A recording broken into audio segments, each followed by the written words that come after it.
Totoo namang pangit niyang Raider mo. Ano yan, walang tapalodo sa likod? Feeling big bike? Wala ka sigurong pera pabiling big bike. Kung totoong may pera ka, bumili ka na lang ng big bike kesa gawin mong parang big bike yung Raider mo. So yon mga kalusyuper, nabash na naman po dito si Lucy. Mukhang bagong viewers na naman ito na napadaan sa atin dito at hindi alam yung ginagawa nating kwento dito kay Lucy. Pustahan tayo, walang motor yung basher natin yan Uulitin ko, kung naalala ninyo yung ginagawa nating itsura ngayon ni Lucy, may pinagkokopyahan tayo yung mga video na nakita natin doon sa Indonesia. So ginagaya natin yung mga motor nila o yung kanilang mga style ng kanilang Raider. Ang tawag po sa Indo concept style nila is Oga Jinjit style. Ito po yung mga 4-stroke na makakapal yung gulong, at the same time kargado at napakalinis. At yan ang ginagawa natin ngayon kay Lucy. Ayoko na masyado magpaka-stress dun sa ating basher. Basta ako itutuloy ko yung plano natin na naumpisa na natin dito kay Lucy. Almost done na dito si Lucy para sa Indo concept natin na 4-stroke. Kaya dun sa video na pinapanood natin, may napansin ako na meron lahat sa mga motor nila. Yung parang silver na nakalagay dun sa puwetan, sa ulo at sa dibdib. Kung napapansin nyo rin, ang tawag po dyan ay garnish. Way back 2010 to 2015, sobrang sikat na sikat po yung garnish na yan. Pero sa kadahilanan ngayong nag-iba na po yung style sa motor show, uso na ang Thai concept at Malaysian concept, medyo hindi na napansin yung garnish set sa Raider 150 dito sa ating Pinas. Kaya napilitan akong maghanap para makabili ng tinatawag na garnish set para sa reborn or sa reloaded na Raider carb. Kaya mga kalusyuper, hihingi ulit ako sa inyo ng onting lambing,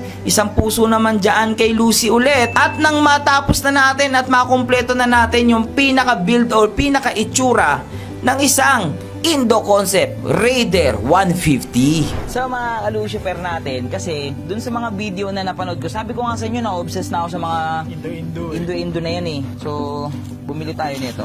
Medyo masakit nga lang ang presyo nito kasi original. Putik na yan. Ayun mga presyo. Ayun, nakatag naman. Kasi puro Suzuki yan. Legit Suzuki.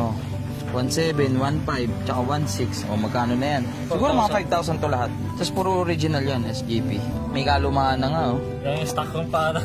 Hindi na kasi, sa totoo lang din na to uso. Pero way back 20, kailan ba kami Raider 150, yung pang show ko dati. 18, usong-uso to. 2018. Tanda mo na nun. Hindi, wala naman pang motor show pa nun pero 2018. Ay hindi, mga 2015 siguro, 16. Nag-show ka na nun? Oo, walain natin to. Ito yung sa head cowling age. Tsaka pag original, carbon?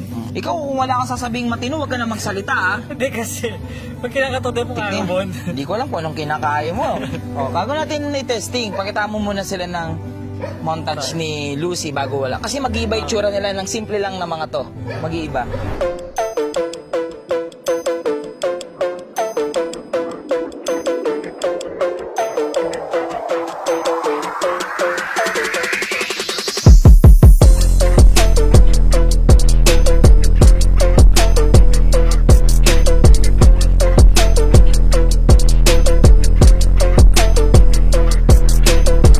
Kabitan natin ganyan to. Kung para saan ito. Lalapad tignan dito yung Raider mo. Mas titindig.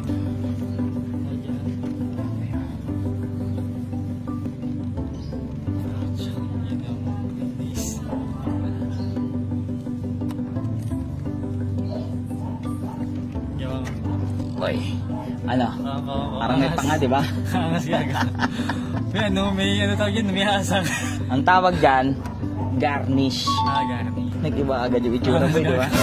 Simple lang naman talaga itong garnish na to. Dinidikit lang ito at yung iba ay nilalagyan ng screw. Pero kita nyo naman, nag-iba agad yung itsura dito ni Lucy. Malaking tulong din tong garnish na to para mas magmukha siyang malapad or mas magmukhang mahaba. Pero like what I said, hindi na kasi nauso ito ngayon, kaya onti na lang yung seller na nagbebenta nito. Pero buti na lang, nakahanap pa rin ako. Ito naman, 1.7. Ayun, baka sabihin, dinadaya ako kayo. May presyo na. Mga old school na lang nakakaalam ng gantong setup, boy. Hindi na kasi hindi na uso to ngayon. Mga OG na gumotor shot na nakakaalam. Oh, mga nasa modification days pa. Yung wala pa mga Thai concept. Stance lang, tapos JDM, tapos best in light modification, best in heavy modification. Yan, boy. Dito naman yan. Ngayon, boy, hahaba lalong tignan si Lucy dyan. Isa lang ang downside ng mga chrome garnish set na ito. Kung hindi mo to maalagaan, magkakaroon na ito ng tinatawag na mga acid rain. At yung mga acid rain na yun, pag bumakat yun dito sa chrome at nakakalimutan o napabayaan natin, medyo alam nyo na yung mangyayari. Masisira po yung chrome.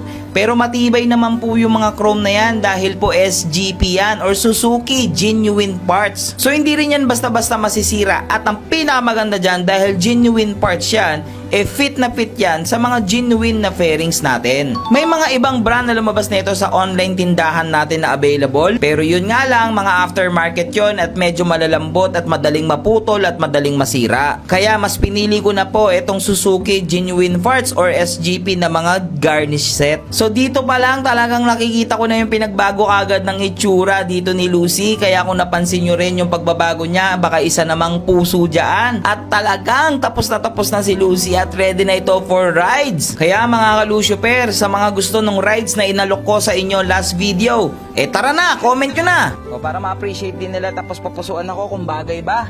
Tapos like nyo pag hindi, okay? Pakitaan ko muna kayo ng montage.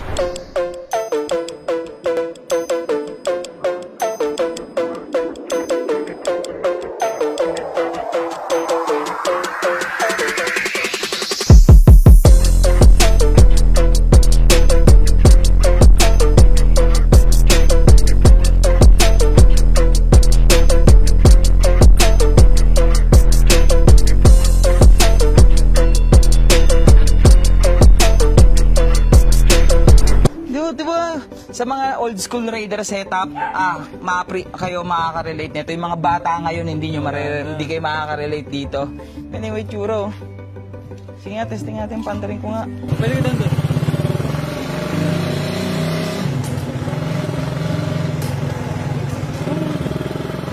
Sarap gamitin na ito Sarap gamitin.